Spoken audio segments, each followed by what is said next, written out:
Lo podemos ver a partir de las primeras semanas de embarazo y hasta el fin de la gestación. Ese seguimiento entonces materno-fetal nos va a dividir nuestras pacientes en aquellas que sean de bajo riesgo y de alto riesgo, y de acuerdo a esto pues puede modificarse un poquito las ecografías que hagamos para ellas. Entonces, en nuestras pacientes de bajo riesgo generalmente hacemos una ecografía temprana entre la semana 8 a la 10 para mirar la localización de la gestación, entre otras cosas como vamos a ver más adelante. La ecografía de tamizaje, que igual se hace en las dos pacientes, tanto las de bajo como de alto riesgo, independientemente de su edad y de sus antecedentes. Es decir, no se hace que porque tiene más de 35 años, entonces le hago tamizaje, y si tiene menos de 35 años no le hago nada. No, tamizaje se hace a toda la población obstétrica de manera ideal. Y finalmente, una ecografía de crecimiento fetal hacia la semana 36.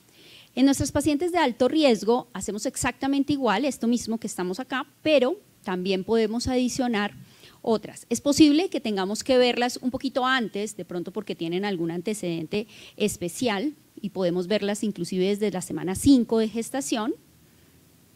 Si es el caso, porque la madre sufre alguna patología diabética, alguna infección durante el embarazo, etcétera, hay que hacerle un ecocardiograma o una neurosonografía.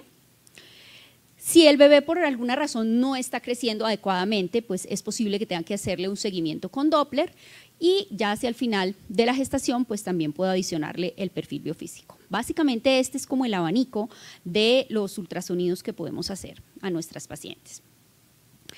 Entonces, inicialmente pues vamos a hacer la detección de la gestación, como lo vamos a ver en nuestra presentación, el tamizaje del que ya les hablaba, que es supremamente importante, el tamizaje de primer trimestre, que lo hacemos entre semana 11 a 13 semanas y 6 días, la evaluación del riesgo de esta madre, si va a ser un embarazo de alto o de bajo riesgo, para modificar justamente nuestro control prenatal, luego la ecografía de detalle anatómico, que la hacemos entre semana 20 a 24, que incluye también la cervicometría, y finalmente pues el seguimiento del crecimiento de este bebé en el tercer trimestre. Identificamos si esta paciente tiene factores de riesgo especiales, como por ejemplo que tenga diabetes pregestacional o durante la gestación, que tenga hipo o hipertiroidismo, que tenga antecedentes de preeclampsia o que sea hipertensa crónica, o cualquier antecedente de parto pretérmino en una gestación anterior. Y este pues es exactamente lo mismo, el rango de semanas en donde vamos haciendo pues las ecografías o ultrasonidos que les comentaba. Entonces empezamos con la ecografía de primer trimestre. Podemos realizar ultrasonido para poder ver algo, evidentemente, entre la semana 5 y las 13 semanas y 6 días, consideramos que es la ecografía de primer trimestre de gestación. Este es un embrión de 6 semanas, fíjense acá la vesícula vitelina, y este ya es un embrión un poquito más grande que vi ayer de 8 semanas. Divino. Esta ecografía idealmente debe ser una ecografía transvaginal. No se solicitan ecografías transabdominales para el primer trimestre de la gestación. Solamente transvaginal antes de la semana 14. Es una ecografía que nos sirve para localizar la gestación, mirar dónde está implantado el bebé, si es ectópico o no, y pues darnos cuenta de la vitalidad de este embrión. Nos permite calcular además la edad gestacional real. En estas semanas de gestación, el primer trimestre, son las más importantes para poder determinar realmente cuánto tiempo de embarazo tiene un bebé realmente. Mucho más seguro que el resto de los cálculos. Y podemos ver, evidentemente, cuántos fetos son, y es obligatorio que el ultrasonido de primer trimestre, en caso de gemelos, reporte la corionicidad, porque puede ser que más adelante en la gestación ya no podamos ver cuál es esa corionicidad, si es una placenta o si son 2 placentas, y esto es determinante para el momento del cuidado que vamos a hacer a esa madre y a esos bebés. También podemos ver algo de la anatomía, es obligatorio ver los anexos. Ustedes recordarán que hay algunos tumores que se desarrollan durante la gestación, entonces es muy importante ver los ovarios, hacer la cervicometría, y si la paciente tiene una cicatriz de cesárea, pues evidenciar ese saco gestacional, qué tan cerca o qué tan lejos o qué tanta relación tiene con esa cicatriz de la cesárea, que es súper importante. También medimos el CRL, que es la distancia en milímetros entre la cabeza y la nalguita de ese bebé. Y básicamente tomamos esta medida como la principal entre la semana 5 y las 13 semanas y 6 días del embarazo, que nos va a permitir establecer la fecha aproximada de la concepción y la fecha probable de parto también. A la semana 4 ya podemos evidenciar un saco gestacional, de pronto sin ninguna estructura embrionaria, si realmente esa es la edad gestacional que tiene el bebé. Hacia la semana 5 ya aparece la vesícula vitelina, como ustedes la ven acá, que es como la primera noticia de que en efecto ahí va a salir un embrión. Y finalmente hacia la semana 6 ya hace su aparición el embrión, que podemos medirlo y además pues verle su latido del corazón. Entonces, este es un CRL del bebé que les mostré antes, este mismo, que se toma desde la cabeza hasta la porción pues, más caudal de ese bebé. Además tenía un quistecito alantoideo, mírenlo acá. Y de este mismo bebé, la vesícula vitelina, que vemos acá y que es muy importante que tenga un tamaño adecuado para el embrión, porque vesículas vitelinas muy grandes nos hacen sospechar de pronto que ese bebé no venga bien desde el punto de vista genético. Luego también la embriocardia, debemos registrarla y tomar el valor. Y como les decía antes, la cervicometría, porque ya para esta edad gestacional hay algunas mujeres que pueden tener el cuello corto por algunos antecedentes que tengan de pronto de una conización, etcétera. Entonces es importante no tanto para predecir un parto pretérmino futuro, sino para mirar en ese momento cómo está el cuello de esa madre. Y muy importante también evidenciar la presencia del cuerpo lúteo, que lo ven ustedes acá, y que es esa cicatriz de la ovulación, pero que además es la fábrica de progesterona de ese embarazo. Entonces es súper importante también que se vea. Aquí entonces vemos el bebé, fíjense ustedes acá el cuello del útero, que es muy fácil de ver, y luego tenemos el saco gestacional, que está acá, este es el embrión, fíjense el latido del corazón, se ve pues a simple vista, la vesícula vitelina, este es el saco amniótico y todo el resto pues es el saco gestacional, que se ve muy bien. Y aquí está el latido del corazoncito de ese bebé, que es un latido completamente acorde para su edad gestacional. Ecografías en estas semanas de gestación también nos pueden arrojar una pérdida del embarazo, evidentemente. Recuerden que 1 de cada 4 mujeres puede tener una pérdida durante su vida reproductiva, lo cual es supremamente frecuente. Entonces, ¿qué es lo que vemos? Vemos sacos gestacionales que están hipotónicos, a diferencia del que estábamos viendo antes, como con algunas montañitas. Evidentemente, puede ser que la medida del bebé, que se llama el CRL, la longitud cráneo-nalga, no corresponda con la edad gestacional, pues que estaríamos esperando que tuviera ese embrión, por ejemplo. Y luego no hay una valoración con el Doppler del latido del corazón. Solamente ponemos el Doppler color en aquellos bebés que estamos seguros no late su corazón. Cuando el corazón late, la frecuencia del corazoncito se toma solamente con el Doppler pulsado, como lo vieron antes, o con el modo M. Este bebé además tenía, fíjense ustedes, un hematoma que desprendió gran parte del saco. Fíjense el hematoma que está acá. Y seguramente para esta mamá, viendo un cuerpo lúteo tan bonito, pues no le vamos a decir que su causa posible de la pérdida de la gestación fue una deficiencia del cuerpo lúteo, porque estamos viendo un cuerpo lúteo muy bonito, igual es la mínima proporción. La mayoría de los bebés, más o menos un 85 a un 90% de los bebés que se pierden en las primeras 10 semanas de gestación es debido a alguna alteración genética en el bebé. También podemos encontrarnos con una gestación ectópica. Entonces, fíjense ustedes acá el cuerpo del útero y en el cuello del útero vemos esta gran masa, miren el cuerpo donde tendría que estar la gestación, y estamos viendo esta gran masa a nivel del cuello del útero. Es un ectópico cervical. Entonces, dentro de los criterios que tenemos para esto es un saco gestacional que está localizado en el endocervix con presencia de parte del canal intacto, pero puede también ocupar todo el canal, invasión de ese tejido por el trofoblasto, invasión de las estructuras y del saco gestacional que pueden tener algunas veces también actividad cardíaca, la cavidad uterina, el endometrio y la decidua de este lado, pues la parte interna del útero pues no tiene absolutamente nada y el útero toma como una forma de reloj de arena.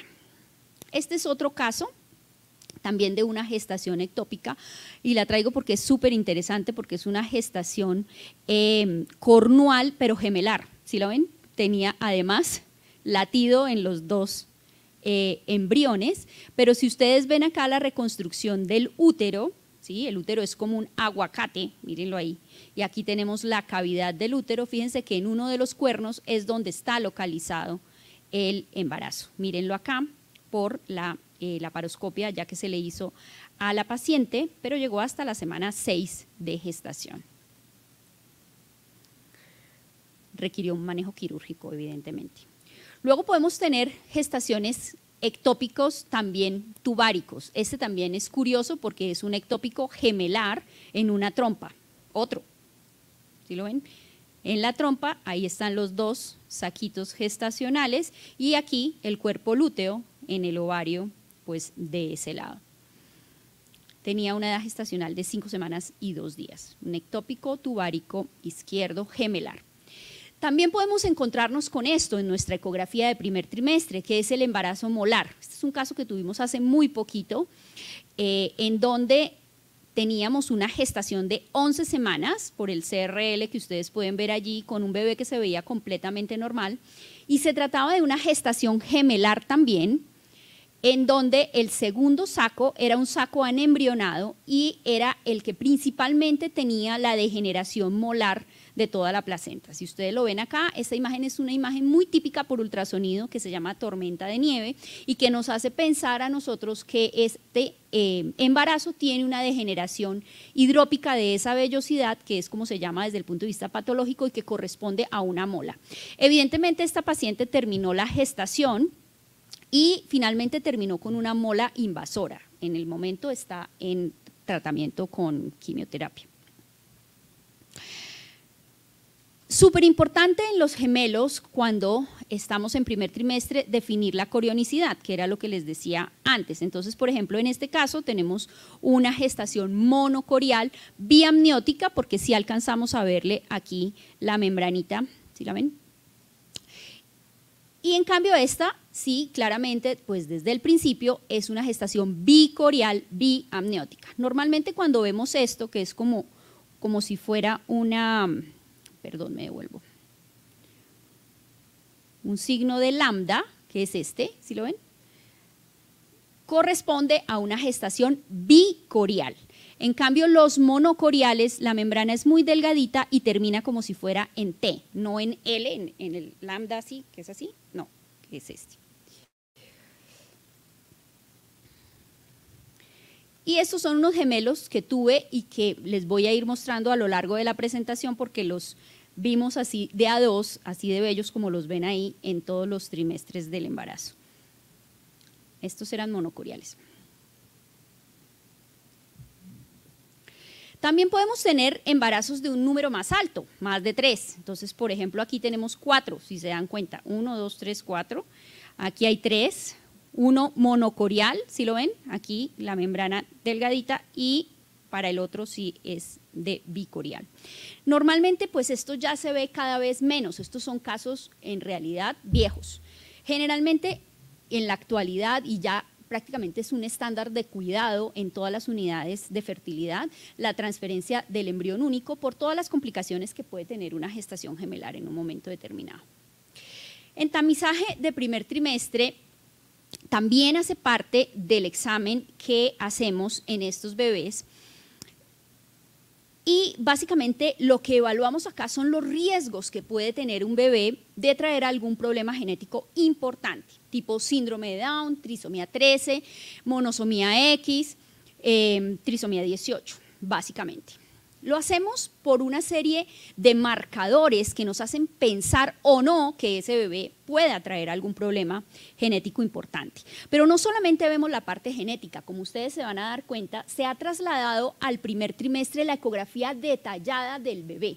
Entonces vemos muchísimo en estos bebés, como van a ver acá en la presentación. Pero esta es la imagen clásica, digamos, de la translucencia nucal que deben reportarnos en los bebés en primer trimestre, en donde encontramos, por ejemplo, la presencia del hueso nasal, como ustedes lo ven acá. Este es el hueso nasal, dorso de la nariz, punta de la nariz. Está presente el hueso nasal, que está ausente en algunos bebés con síndrome de Down o muy pequeño, y en otros síndromes, no solamente síndrome de Down. Luego tenemos acá el maxilar superior, y por el techo del maxilar superior pasamos esta línea que ustedes ven acá, y nos permite hacer el cálculo del riesgo que tiene este bebé para defectos de tubo neural. Los defectos de tubo neural son la segunda causa anatómica estructural de patología en los niños, entonces son muy importantes de evaluar. Por encima de esa línea debe quedar el tálamo y el mesencéfalo, y debe verse toda la línea media cerebral. Este es un corte perfecto, en donde no vemos, por ejemplo, el malar ni el cigomático, y por eso pues puedo decirles, ni tampoco los ventrículos laterales, puedo decirles con seguridad que es exactamente la línea media de ese cerebro. Ahí encontramos también el tallo, el cuarto ventrículo, que es donde tomamos la translucencia intracraneana, que también es otro de los marcadores para defectos de tubo neural, y la cisterna magna. Entonces acá esta imagen como en 3 que ustedes ven ahí, pues es muy importante para evaluar justamente el riesgo de defectos de columna. Cuando un bebé tiene un defecto de columna, así, ¿sí o no?, el líquido se va para esa bolsita. Entonces, ¿qué sucede? Que las estructuras que contienen líquido, como en este caso cuarto ventrículo y cisterna magna, se colapsan y hacen que esto, tálamo y mesencéfalo, sobrepasen esta línea que tomamos antes y que es nuestro punto como de referencia. ¿Cómo es cuando se ve mal? Pues miren la translucencia nucal. Todos los niños tienen cierta translucencia nucal de acuerdo pues con la medida que tiene el bebé y su edad gestacional. Por ejemplo, fíjense, este bebé tiene 2.2. Para tener como un número en mente es normal hasta 3. No quiere decir tampoco es una sentencia de que si tiene más de 3 el bebé tiene algo, no, pero toca evaluarlo con un poco más de cuidado. Fíjense, esta es la translucencia nucal que está aumentada, y este bebé tampoco tiene el hueso de la nariz. Se le ve el dorso, la punta, pero no el hueso. Y además de eso tiene una megavejiga chiquita. Ya les voy a mostrar ahora otra megavejiga que no tiene que ver con aneuploidías, que son las que se asocian a válvulas uretrales posteriores. Utilizamos el software de la Fetal Medicine Foundation con esta serie de marcadores que hemos venido hablando, la translucencia nucal, el hueso de la nariz y los demás que vamos a hablar ahorita, asociado a los valores en sangre. ¿Qué vemos entonces en esa ecografía? La inserción del cordón de esa placenta con la evaluación del Doppler, el cervix, ya lo habíamos dicho, y la relación que tiene con la placenta de ese bebé, la medida del bebé, ya un poco más grande, ya es más fácil ver la cabeza y la nalga, que se corresponde pues en el parámetro más importante para calcular la edad gestacional. El cerebro, en esta imagen en alas de mariposa, que nos habla de que va formándose correctamente y se ven esos dos plejos coroides. Este de acá se llama el signo crash, otro signo para alteraciones del tubo neural. Este huequito que ustedes ven acá corresponde al acueducto de Silvio. Cuando está pegado aquí al hueso occipital no va bien. El abdomen, la cámara gástrica, el bebé ya debe tragar el líquido amniótico. Debe tener además 3 vasos de cordón. Vemos claramente la columna, ojo porque estos bebés tienen 13 semanas, ¿no? Y fíjense cómo se ve perfecto todo lo que tenemos que ver. Los riñones, mírenlos acá, uno y el otro, las manos con sus dedos, una, la del otro lado, el pie y la disposición del pie respecto a la pierna, la planta del pie, el ángulo del corazoncito, que también nos permite ver la posibilidad de que ese bebé pudiera traer algún problema de corazón, y los problemas de corazón, de una vez lo digo, son la primera causa de malformación fetal o de alteración anatómica fetal. Entonces también le dedicamos mucho tiempo al corazón en primer trimestre. Entonces, el ángulo del cardíaco, que está completamente normal. La regurgitación tricuspidia, esta es la válvula tricúspide, es otro de los marcadores importantes que evaluamos acá. Esta es la regurgitación y no debe sobrepasar los 60 centímetros por segundo. 4 cámaras cardíacas, fíjense ustedes cómo pinta perfectamente el septo.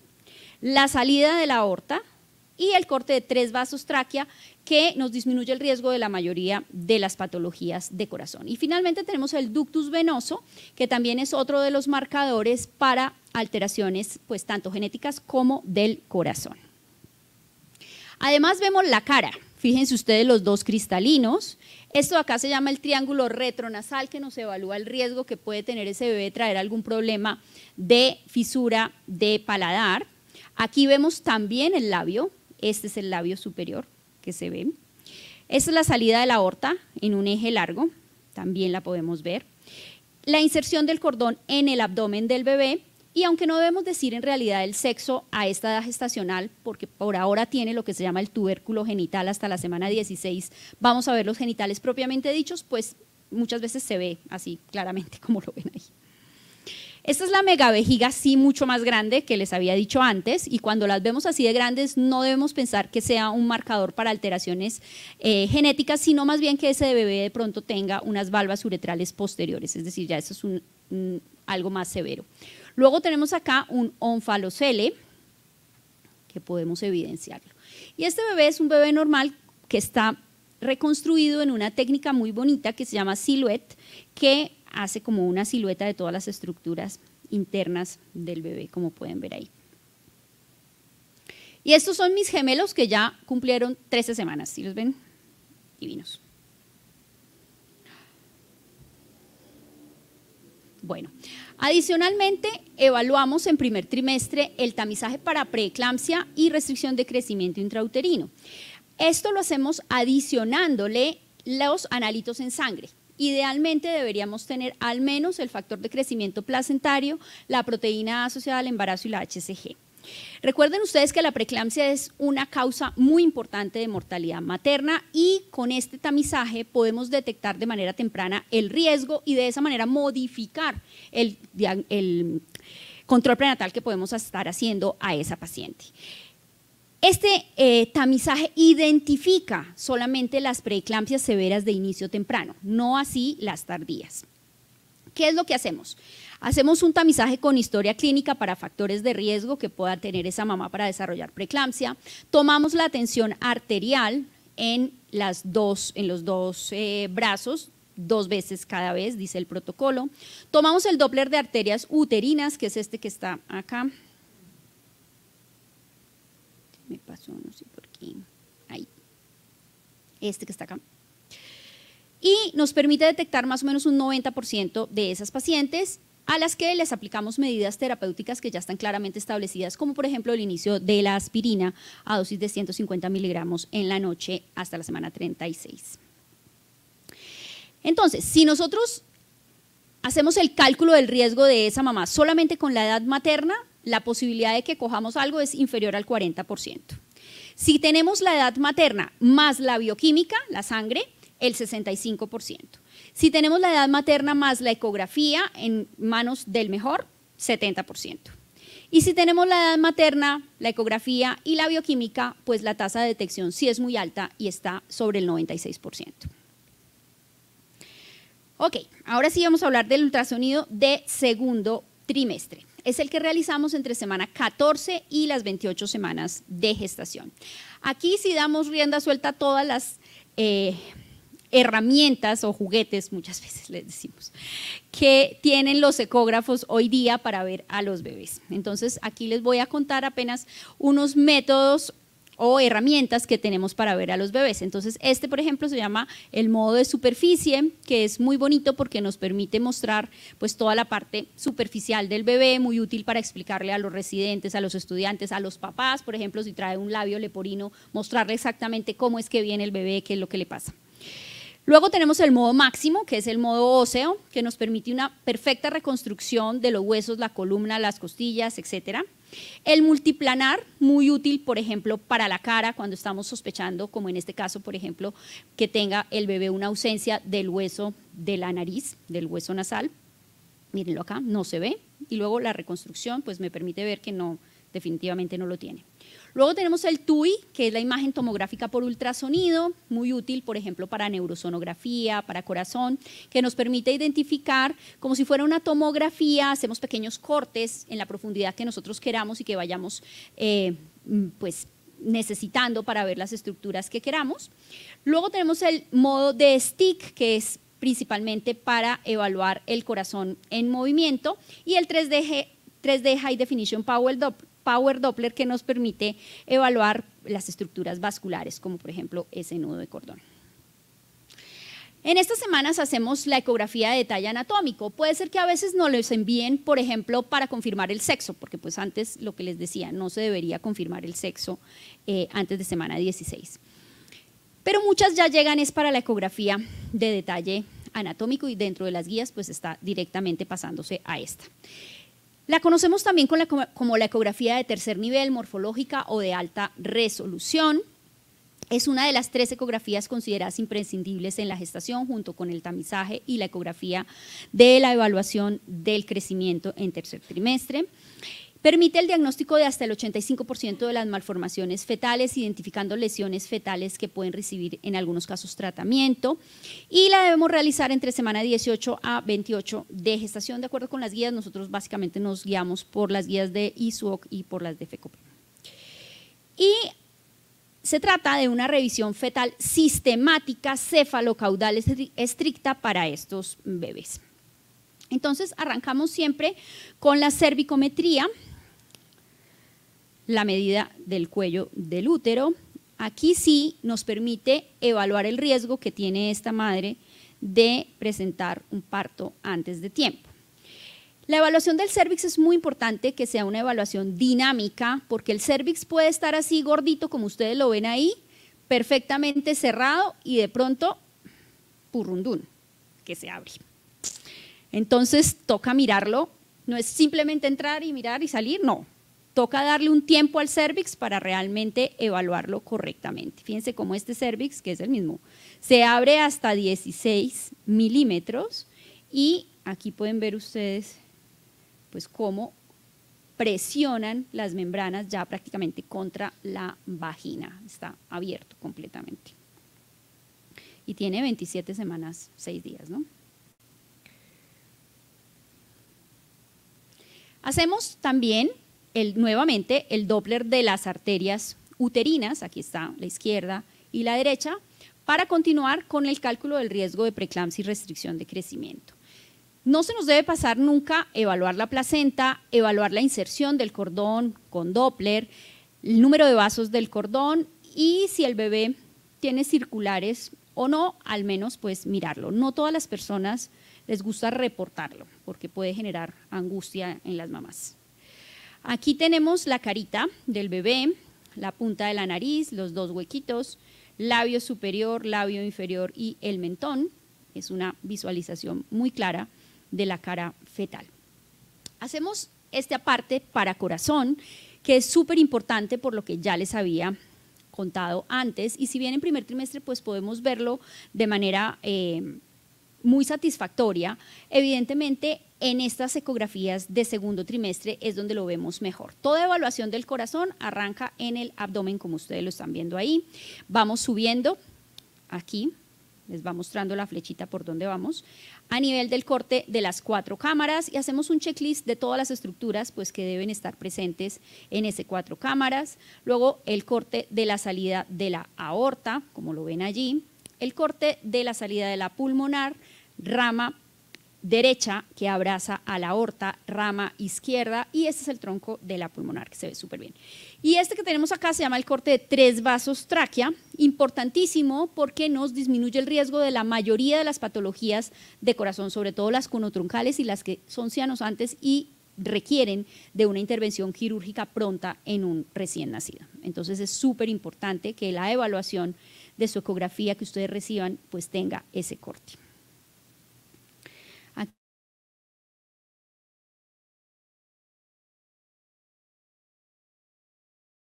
Aquí vemos la evaluación hacia la aorta saliendo del ventrículo izquierdo, perfecto.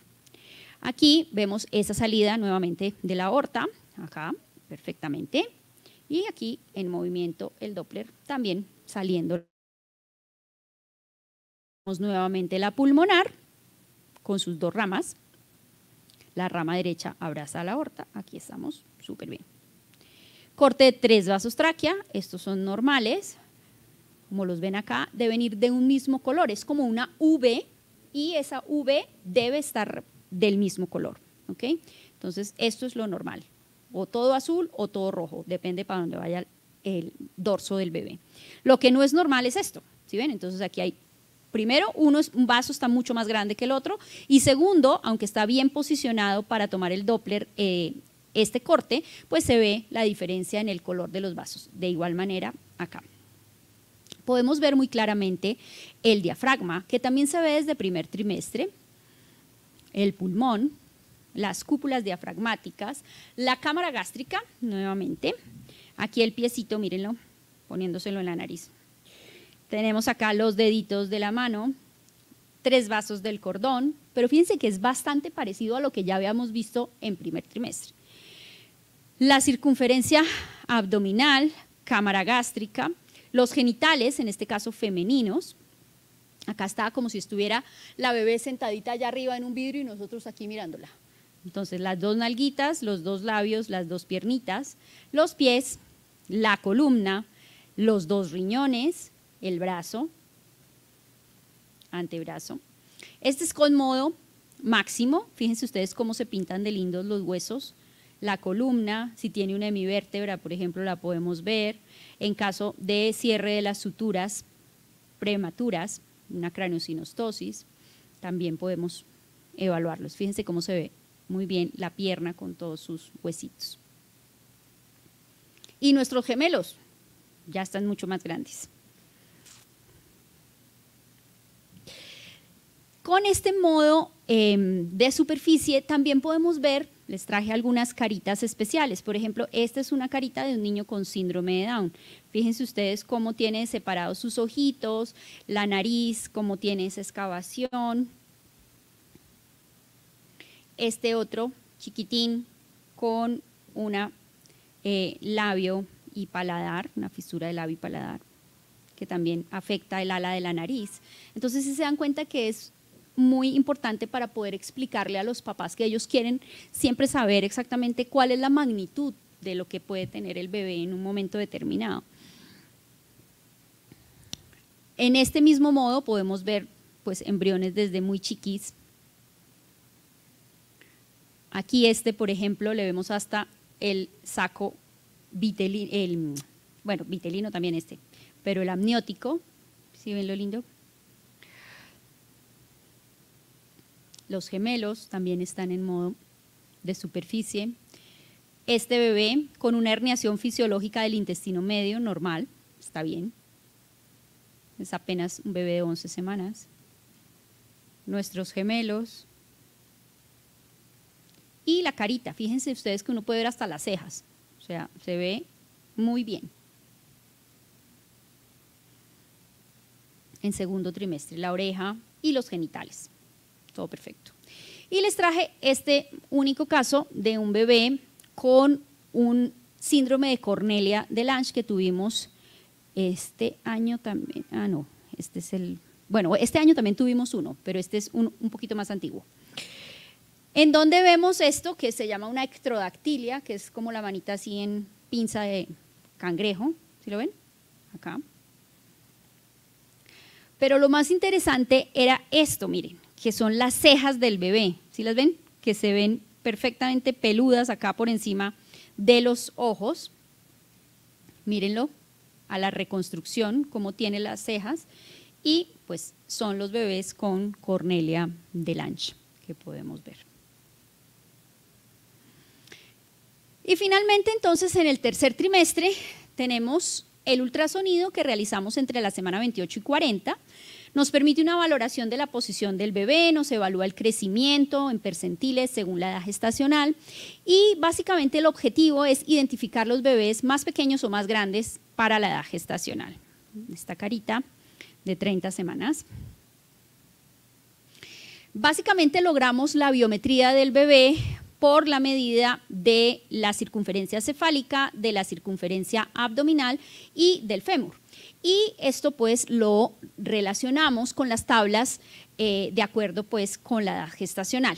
Nosotros generalmente utilizamos Hadlock, a no ser que la pareja sea una pareja pues dramáticamente baja, de estatura un poco más baja, pero en realidad nuestro país tiene tablas para nuestros propios bebés, es decir, se podrían utilizar perfectamente las de FECOPEN.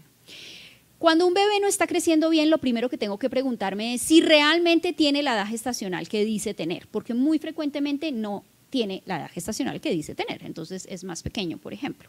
Entonces ahí vuelve a tomar importancia la longitud cráneo-nalga. Si yo no tengo una medida del bebé, que es lo ideal, en primer trimestre, tendría que recurrir, y hasta la semana 24, a alguna ecografía que tenga del diámetro biparietal y con ese calculo la edad gestacional. Y hay diferentes calculadoras que pueden utilizar, inclusive, pues, como les digo, las propias nuestras colombianas. Aquí tenemos la barriguita del bebé y se los traje para mostrarles también pues, los movimientos que hace ese bebecito, mírenla. Y que evaluamos, por ejemplo, en el perfil biofísico, que es otro de los ultrasonidos que hacemos ya hacia el final de la gestación. Fíjense cómo ese bebé mueve las manitos, mueve las piernitas, ¿sí? Entonces, el perfil biofísico nos permite hacer como un score de bienestar del bebé de acuerdo pues a 5 parámetros, y estos son los 5 parámetros. Entonces, la prueba sin esfuerzo, que es la monitoría fetal, los movimientos fetales, que son los que les acabo de mostrar, los movimientos respiratorios, que fueron los de la barriguita, el tono fetal y el volumen del líquido amniótico, que también pues es muy importante, ¿sí? Y básicamente pues es un parámetro de bienestar del final de la gestación.